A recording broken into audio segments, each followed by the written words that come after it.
Okay, hello, hai semua. Right, Assalamualaikum dan salam sejahtera. Jadi hari ini cikgu nak buat perkongsian. Dah lama cikgu tak berkongsi. Jadi hari ini kita nak pergi ke bahasa Melayu dan kita nak tengok kata terbitan. Apa itu kata terbitan? Jadi sebelum kita pergi ke kata terbitan, mari kita tengok dulu bentuk-bentuk perkataan yang ada dalam bahasa Melayu. Jadi sebagai seorang pelajar bahasa Melayu, bila kamu tengok saja perkataan tu, kamu kena tahu apa bentuk dia, apa jenis dia. Dua ni kamu kena tahu. Bentuk dan jenis. Okey. Jadi bentuk ada berapa? Ada 4 bentuk. Bentuk dia ada kata tunggal, boleh jadi kata majmuk, boleh jadi bentuk kata ganda, boleh jadi bentuk kata terbitan. Dan hari ni cikgu nak fokus kepada kata terbitan. Okey. Tapi sebelum tu, cikgu akan jelaskan dulu. Bentuk kata ada 4. Kata tunggal, kata majmuk, kata ganda, dan kata terbitan. Okey, kalau jenis kata pula, berapa? Sama juga, ada 4 jenis. Jenis yang pertama ialah kata nama, kata kerja. Yang ketiga mesti kamu dah tahu. Kata apa? Kata adjektif. Dan yang keempat ialah kata tugas. Right. Jadi, hari ni kita nak fokus pada kata terbitan. Jadi, sebelum tu, jom kita tengok apa pula bentuk kata-kata ni. Right. Okey. Jadi, contoh kata tunggal ialah satu perkataan sahaja, tanpa ada apa-apa penambahan yang lain. Dia ialah kata tunggal dan dia juga dalam bentuk kata dasar. Right. Jadi contohnya kereta, ibu, masak. Okey, ini ialah kata tunggal, satu perkataan sahaja. Kalau kata tunggal, dia ada 2 atau lebih perkataan yang membentuk maksud yang baru. Contoh, kereta, api. Kita tambah kereta, api. Bukan kereta tu terbakar. Kereta api bermaksud kereta api lah. Yang tut. Kereta sorong. Kereta lembu.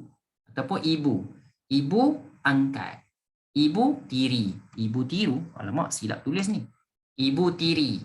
Ibu yang bukan ibu kandung. Ibu kandung. Okay? Jadi itu ialah kata majmuk. Kalau kata ganda, selalunya ciri-ciri dia sama ada dia digandakan dengan menggunakan tanda sengkang. Okay? Dia ada dash, biri-biri, kanak-kanak. Ataupun dia ada yang tidak ada dash, contohnya laki-laki jadi lelaki. Okay? So kita gandakan dia menggunakan ini kita panggil separa lah, penggandaan separa. Okay, tapi kita tak nak fokus hari ni, kita nak fokus kata terbitan. Jadi apa itu kata terbitan? Kata terbitan ialah bila kata dasar kita tambahkan dengan imbuhan. Imbuhan, bukan ibu imbuhan. Jadi imbuhan ini bila kita tambah, sama ada kita tambah imbuhan tu di awal perkataan, atau kita tambah di akhir perkataan, atau kita tambah dua-dua sekali, di depan, di awal, di akhir perkataan, atau kita sisipkan dia. Dia akan jadi kata terbitan. Dia akan terbit. Menjadi kata yang baru, menjadi perkataan yang baru. Menjadi perkataan yang baru membawa maksud yang baru dan juga fungsi yang berlainan. Okay? Contoh tadi dia sebagai kata kerja. Bila tambah imbuhan, dia boleh jadi kata nama. Dia boleh jadi kata kerja. Dan kata-kata yang lain lah, kata tugas pun boleh. Jadi itulah kata terbitan. Okay, secara detail kita tengok pula kata terbitan. Sebagaimana cikgu telah jelaskan tadi. Kata terbitan ialah kata dasar yang ditambah dengan imbuhan. Kalau ditambah di depan, kita panggil awalan, awal perkataan. Kalau ditambah di belakang, akhiran. Kalau ditambah depan belakang, kita namakan dia imbuhan apitan. Kita apitkan dia, kita kepitkan dia, kita kan dia. Depan dengan belakang, terhimpit. Okey, lagi satu yang sisipan cikgu tak fokus. Cikgu fokus 3 saja hari ini, okey? Okey, jadi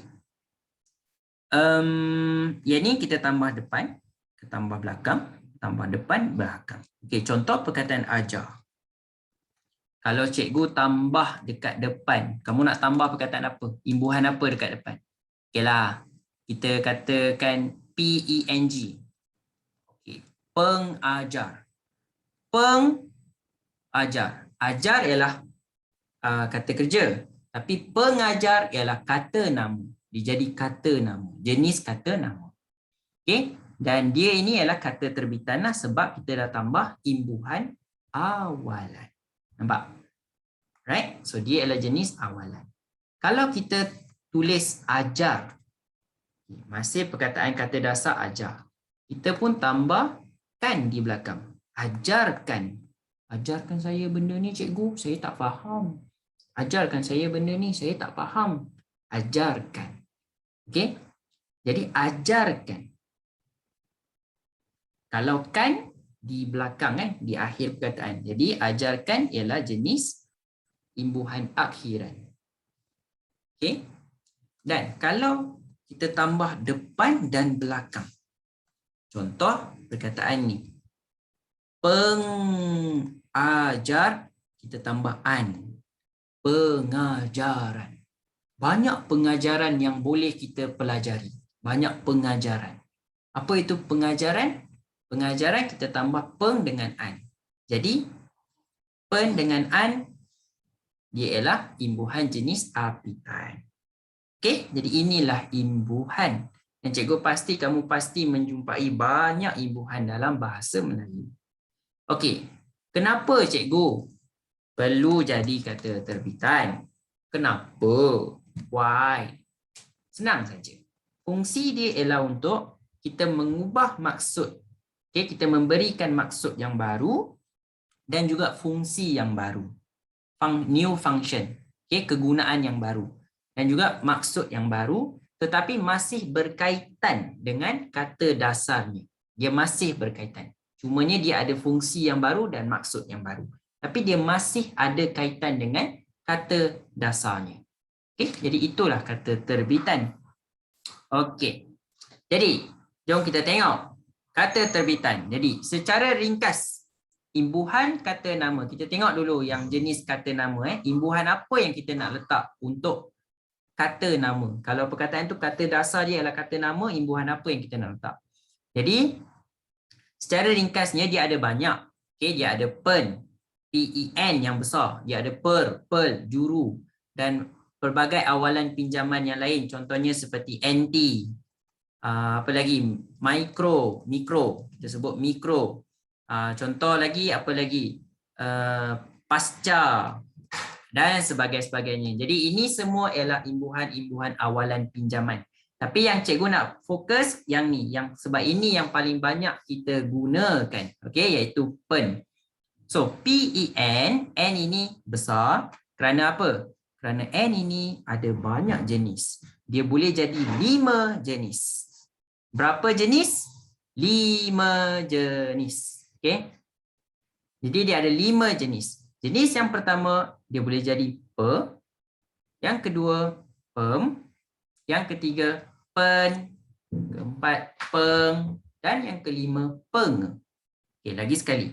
PE, PEM, PEN, PENG dan PENGE. Jadi pe, pem, peng, peng, peng. Pem, pem, peng, peng, peng, pem, pem, peng, peng, peng, pem. Macam boleh buat lagu pula. Jadi kalau kamu tengok pe saja, P saja, mesti itu ialah imbuhan kata nama. Dan dia akan membentuk kata nama. Okey, dia akan menjadi perkataan itu jadi kata nama. Dan akhiran dia ada satu jenis yang utama, iaitu an. Okey, an. Jadi kalau kamu tengok ada pen dengan an, ataupun per dengan an, ataupun pel dengan an, dia jadilah imbuhan apitan. Okey, jadi kalau kamu tengok belakang dia an, itu ialah kata nama. Mesti kata nama. Confirm kata nama. Okey. Dan dia juga ada lain lah seperti wan, man, wati dan beberapa akhiran pinjaman lain seperti logi, kan, seperti isma, isma dan sebagainya. Tapi kita fokus kepada yang ni, pen dengan an. Okey, jadi kalau kamu tengok saja P dengan an dekat belakang, itu confirm ialah kata nama, bukan lain dah. Okey. Seterusnya, kalau kamu nak tengok perkataan itu, dia ialah kata nama atau kata kerja, kamu tengok pula imbuhan yang awalan. Kalau P, kamu dah tahu kata nama. Kalau M, dia ialah kata kerja. Jadi, sama macam tadi, dia sama juga, dia ada ME. And, yang mana N tu ada 5 jenis. Sama. Mula-mula, me. Lepas tu, mem. Men. Meng. Dengan menge. Okey, lagi sekali. Me. Mem. Men. Meng. Menge. Okey, jadi sama. Dan akhiran dia ada 2 sahaja, iaitu i dengan kan. Okey, i kan. Kalau kamu tengok belakang i, contohnya mempercayai. I. I dekat belakang, itu ialah kata kerja, confirm kata kerja. Okey, kalau contoh kamu tengok menunjukkan, menunjukkan. Menunjukkan. Kan ini mesti kata kerja. Okey, cikgu belanja kamu satu perkataan yang dulu masa mula-mula kita PKP, ramai yang keliru.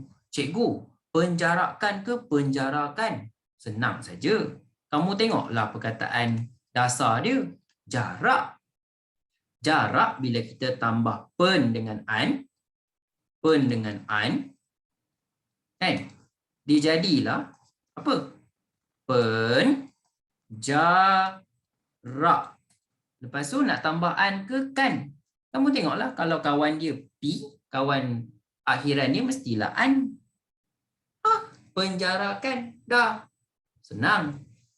Cikgu, menjarakkan tu ada 1K ke 2K? Mudah sahaja. Kamu dah belajar kan dekat sini?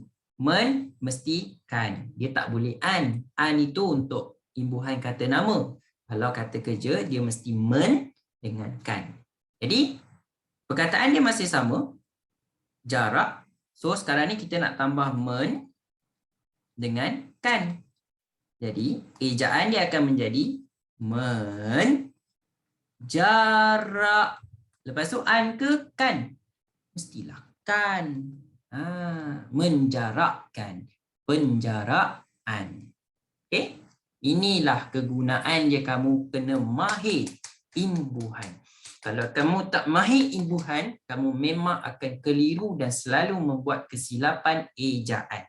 Terutamanya bila ada K, nak 2K ke 1K? Nak 2K ke 1K? Penambahbaikan.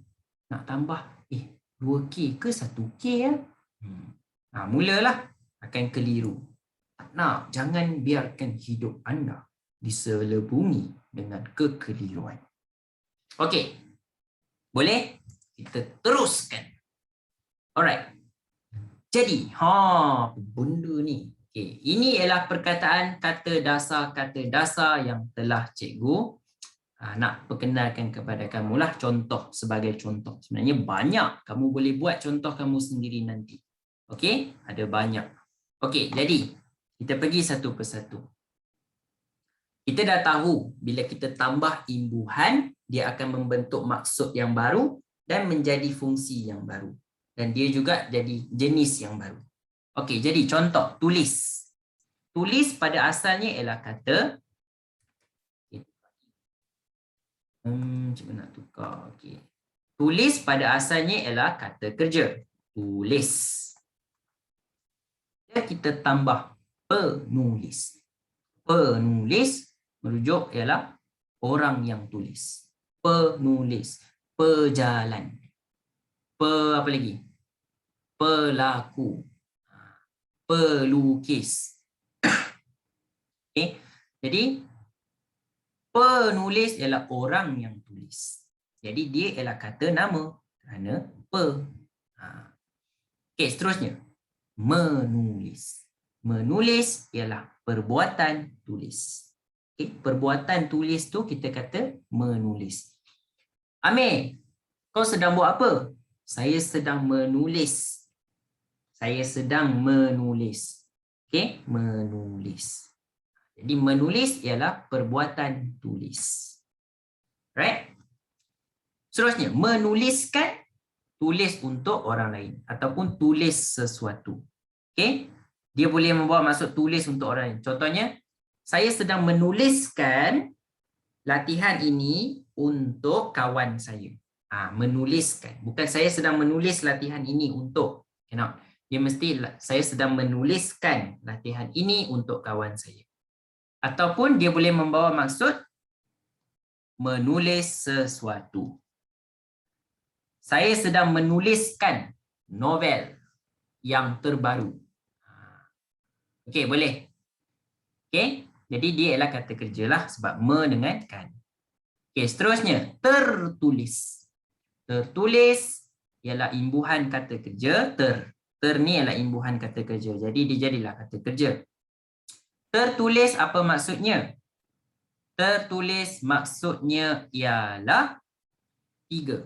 Ada 3 maksud. Bila kamu tengok perkataan tertulis, kamu kena tengok ayat. Apa ayat nak? Jadi tertulis boleh membawa 3 maksud yang berbeza. Nombor 1. Dia sebagai fungsi dia sebagai ayat aktif. Sorry. Minta maaf. Dia sebagai kata kerja aktif. Bila dia jadi kata kerja aktif, dia membawa maksud tulis secara tidak sengaja. Contoh, saya tertulis benda ini dalam buku saya. Maksudnya saya menulis dengan tidak sengaja dalam buku ini. Contoh, cikgu suruh tulis buku. Okey, semua murid tulis dalam buku karangan. Okey? Jangan buat karangan ni dalam buku latihan tata bahasa. Kamu balik rumah, kamu ambil buku, tak tengok buku apa, kamu pun terus tulis. Dah tulis sampai habis? Tidak. Buku tata bahasa. Cikgu suruh tulis buku karangan. Jadi kamu sudah tertulis dalam buku yang silap. Jadi tertulis membawa maksud tulis secara tidak sengaja. Dia fungsi dia sebagai sebagai kata kerja aktif. Yang kedua, dia sebagai kata kerja pasif. Okey. Apa maksudnya? Sudah ditulis. Tertulis bermaksud sudah ditulis. Contoh, cerita ini sudah tertulis sejak 1000 tahun yang lalu. Kamu baca sejarah kan? Ataupun sejarah ini sudah tertulis 1000 tahun yang lalu. Sudah tertulis bermaksud sudah ditulis. Jadi sudah ditulis ialah kata kerja pasif. Jadi dia juga boleh menjadi kata kerja pasif. Okay, yang membawa maksud sudah ditulis. Dan yang ketiga, dia membawa maksud tidak mampu untuk tulis. Tak mampu untuk tulis. Contoh, kamu cakap, saya tak tertulislah karangan tu. Banyak gila. Banyak. Mana boleh tulis semua? Tak sempat nak tulis. Jadi saya tak tertulis. Satu pun saya tak tertulis. Maksudnya saya tak mampu untuk tulis satu pun. Cikgu tu cakap punya laju. Sampai saya tak tertulis. Satu pun tak tertulis. Jadi dia boleh membuat 3 maksud yang berbeza. Tertulis boleh membawa maksud sudah ditulis. Boleh membawa maksud menulis dengan tidak sengaja. Dan yang ketiga boleh membawa maksud tak mampu untuk tulis. Tak tertulis. Saya tak tercakap. Saya tak termakan benda ni. Geli ya. Maksudnya saya tak mampu nak makan. Okay? Bukan saya makan dengan dia boleh membawa maksud saya makan dengan tidak sengaja. Saya termakan benda ini. Saya termakan biji oren. Kan? Mesti pernah makan kan? Makan biji oren, lepas tu ingat oren akan tumbuh dalam perut. Cikgu dulu macam tu juga. Jadi fikir, tertelan. Tertelan membawa maksud telan dengan tidak sengaja. Saya tak tertelan lah benda ni, pahit. Maksudnya saya tidak mampu untuk telan. Benda ini sudah tertelan dalam perutnya. Maksudnya dia sudah menelan. Benda itu sudah ditelan olehnya. Okey, faham? Jadi dia boleh membawa 3 maksud. Bila berjumpa perkataan ter, ingat ada 3 maksud yang berbeza. Okey.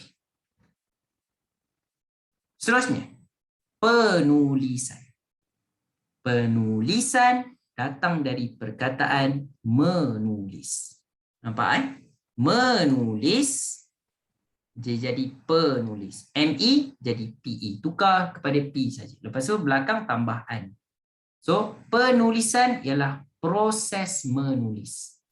Okay, dia ialah kata nama. Kalau menulis kata kerja, penulisan ialah merujuk kepada proses menulis. Jadi, penulisan ini terpaksa dihentikan. Penulisan ini terpaksa dihentikan kerana kami tidak ada duit untuk meneruskannya. So, proses itu terpaksa dihentikan. Proses menulis tu. So, selalunya orang akan menulis novel, menulis buku, menulis apa-apalah. Jadi, mereka bila menulis novel, mereka memerlukan banyak perbelanjaan. Okay? Tapi kalau contoh dia tak ada masa dah, dia tak ada duit dah, jadi dia menghentikan penulisan itu. Jadi dia menghentikan proses menulis. Okey? Dan tulisan. Tulisan ialah kata nama sebab kita tambah an saja dekat belakang. Jadi tulisan ialah hasil menulis. Tulisan kata nama. Tuliskan dia sebagai kata kerja. Okay, tetapi dia berfungsi sebagai kata perintah. Dia jenis kata kerja, tapi dia berfungsi sebagai kata perintah. Okey, dan dia hanya ada boleh di depan ayat saja. Okey, di depan ayat. Contohnya, tuliskan benda ini. Kan kamu belajar ayat perintah kan? Kamu belajar ayat perintah. Okey, kata perintah. Jadi contohnya buangkan sampah itu. Buangkan.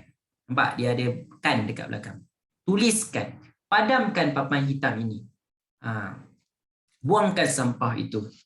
Tuliskan. Ajarkan. Dengarkan. Maksudnya kamu memberi arahan. Kamu menyuruh orang untuk tulis. Menyuruh orang untuk dengar. Jadi itulah beza dia. Penulis, menulis, menuliskan, tertulis, penulisan, tulisan dengan tuliskan. Beza. Tak ada satu pun yang sama maksud. Okay? Jadi sebab itu, imbuhan sangat penting. Dan tahu untuk mengeja juga sangat penting. Okey.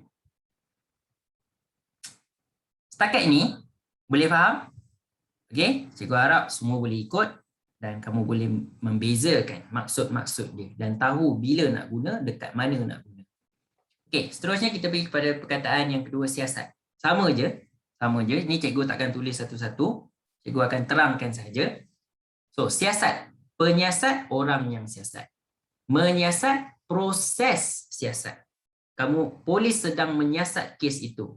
Polis sedang melakukan proses siasat. Okay, melakukan perbuatan siasat. Menyiasat. Menyiasatkan. Mereka sedang menyiasat sesuatu. Okay, menyiasat sesuatu. Polis sedang menyiasatkan kes itu. Okay. Lepas tu tersiasat boleh membawa 3 maksud. 1, tak mampu nak siasat. Saya tak tersiasat benda ni. Benda ni sangat susah. Tak tersiasat. Tak mampu nak siasat. Susah sangat. Yang kedua, tersiasat. Secara tidak sengaja. Tak nak siasat tapi sudah siasat secara tidak sengaja. Yang ketiga, sudah disiasat. Okay, sudah disiasat. Perkara ini sudah tersiasat lama dah. 20 tahun lepas sudah tersiasat, sudah disiasat. Okay, yang kelima, penyiasatan. Penyiasatan datang daripada perkataan menyiasat. Okay, so menyiasat, perbuatan siasat. Penyiasatan ialah proses menyiasat.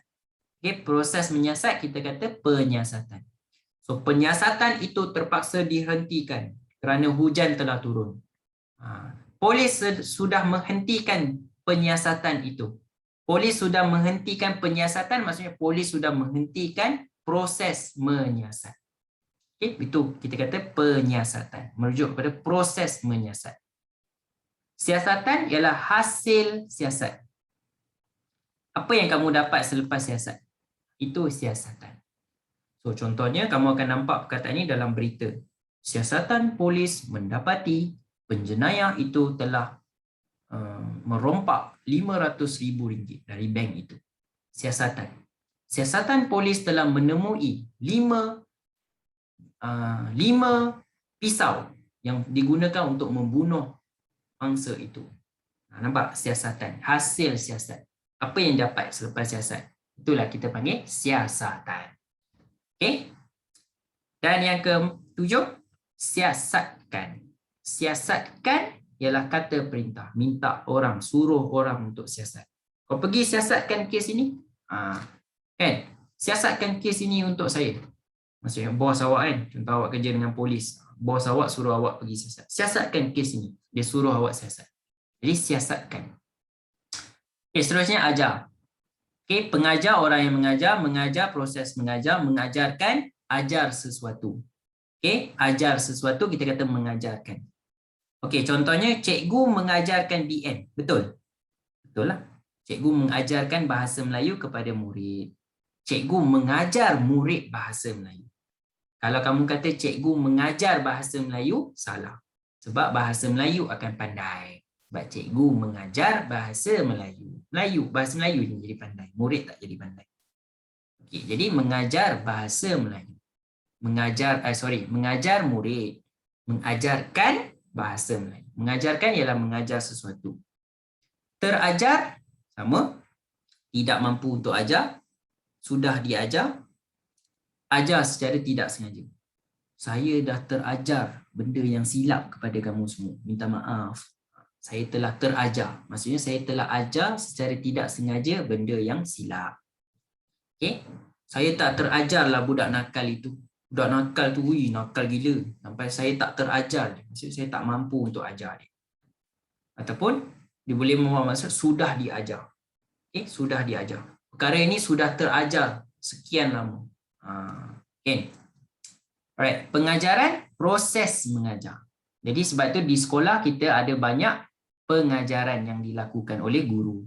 Okay, di sekolah banyak pengajaran sebab proses mengajar. Pendidikan ialah proses mendidik. Nampak? Pendidikan ialah proses mendidik. Okay, mendidik ialah perbuatan didik.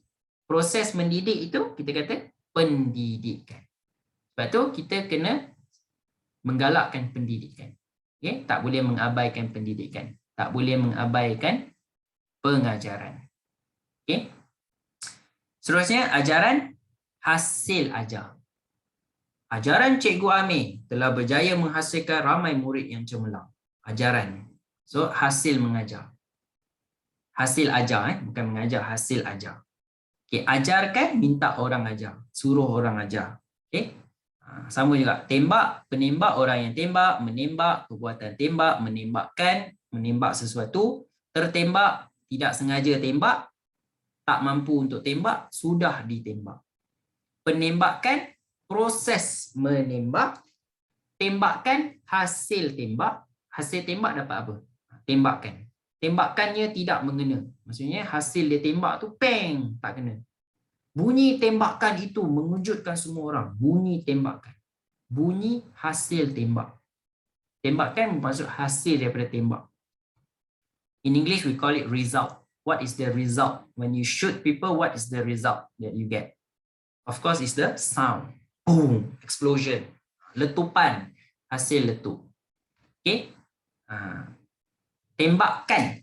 Tembakan suruh orang pergi tembak. Tembakan untuk saya. Tembakkan saya burung tu, saya nak makan. Contoh makan burung. Tembakkan. Okay? Jadi kena ada dua key. Okay? Yang lain sama je. Okay? Lari. Pelari, berlari, melarikan, terlari. Larikan. Okay? Tunjuk. Perkataan ni dia ada beza sikit. Penunjuk. Orang yang tunjuk. Petunjuk. T. T ni adalah tanda. Jadi petanda. Dia adalah sesuatu yang digunakan untuk tunjuk. Sesuatu yang digunakan untuk tunjuk. Saya telah mendapat petunjuk daripada Tuhan. Maksudnya sesuatu daripada Tuhan. Okay. Petunjuk jalan itu sudah kabur, dah tak nampak. Contohnya petunjuk. Contohnya papan tanda. Papan tanda itu ialah petunjuk lah. Kamu kena tengok papan tanda. Penunjuk ni ialah orang yang melakukan tunjuk. Dia yang tunjukkan. Kami mengikut saja arah yang ditunjukkan oleh penunjuk arah itu. Penunjuk arah. Maksudnya orang yang menunjukkan arah. Petunjuk ialah tanda. Tanda-tanda yang menunjukkan sesuatu. Okey. Contohnya cuaca gelap ialah petunjuk bahawa hari akan hujan. Okey, cuaca yang gelap, cuaca yang mendung ialah petunjuk bahawa hari akan hujan. Dia sebab dia menunjukkan benda yang akan hujan. Okey, menunjuk, perbuatan tunjuk, menunjukkan, menunjuk sesuatu, tunjuk sesuatu, tertunjuk, tidak sengaja tunjuk, okey, pertunjukan, sesuatu yang ditunjukkan, okey, ataupun proses menunjuk. Tunjukkan kita tak ada. Okay, tunjukkan ada. Tunjukkan, suruh orang tunjuk. Tunjukkan saya mana rumah Ali, saya nak cari rumah dia. Dia hutang saya 10,000, dia tak bayar. Saya nak cari rumah dia. Tunjukkan saya mana rumah dia. Tunjukkan. Okay? Bukan tunjukan. Tunjukkan. Okay, seterusnya masak, pemasak, orang yang masak, memasak, perbuatan masak, memasakkan, masak sesuatu. So, ibu memasakkan saya.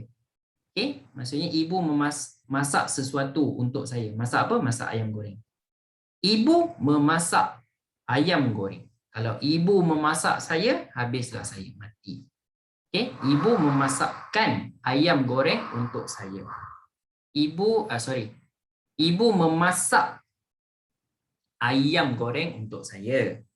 Ibu memasakkan saya ayam goreng. Masak untuk orang lain, kita kata memasakkan. Termasak, masak secara tidak sengaja ataupun tak mampu nak masak ataupun sudah dimasak. Masakan ialah hasil masak. Masakan ibu saya, sedap. Masakan ibu saya memang best, sedap. Hasil masak. Apa yang ibu kamu masak, itu kita kata masakan. Masakkan, suruh orang masak. Okay? Ibu laparlah, tak makan lagi. Ibu, masakkan saya mi Maggi. Masakkan. Okay? Minta, suruh orang tu masak. Okay? Jadi cikgu harap benda ni boleh membantu kamu untuk membezakan imbuhan yang lain dan perkataan-perkataan ni, apa dia punya perbezaan-perbezaan dia dari segi makna dia, bila nak guna, dekat mana nak guna. Okey? Jadi cikgu harap perkongsian kali ini membantu kamu dan memahami betul-betul tentang kata terbitan. Sebab ini sangat penting dan selalu keluar dalam soalan, selalu keluar dalam karangan. Kamu bila nak tulis tu, kamu kena tahu nak tulis yang mana yang betul. Jadi cikgu harap perkongsian ini membantu kamu. Jadi kalau ada masa yang lebih, kita akan jumpa lagi pada masa akan datang. Okey? So itu saja. Bye-bye. Jumpa lagi pada masa akan datang.